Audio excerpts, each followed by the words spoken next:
So Apple threw us a curveball yesterday and they announced their brand new Mac Stuido. In this video, I'm going to give you guys a roundup of exactly what you can expect if you decide to purchase this Mac, who this Mac is for, and I'm going to go over some of the I/O and the specs of this new device. Pretty much imagine 3 Mac Minis stacked on top of each other. It's basically, imagine a Mac Mini and the trash can Mac Pro. If they had a baby, this is what this device would look like. In terms of I/O on the back, you get a ton of different options as well as on the front, which we'll get to in a second. You're looking at 4 USB-C ports on the back, HDMI, Ethernet, 2 USB-A, and a headphone jack. On the front, you get 2 USB-C ports and an SD card slot, which is bonkers because Apple has finally listened to people and what they want from an actual Pro Mac device. We don't want the I/O on the back, so we have to reach in the back and access it that way. This is a proper Pro device, and it being a proper Pro device, we also have Pro Silicon in this Mac with the new M1 Ultra chip.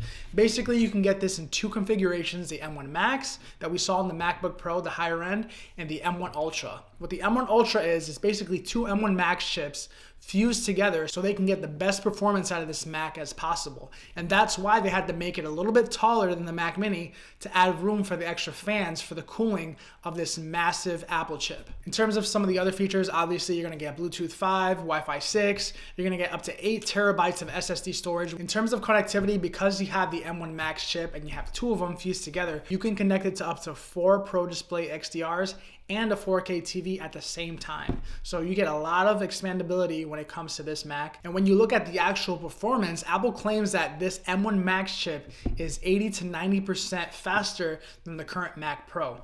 Obviously, at the end, they gave us a little teaser and let us know that the last Mac to be updated this year is the Mac Pro, and it is coming soon, maybe in the summer to early fall, but we yet have to see.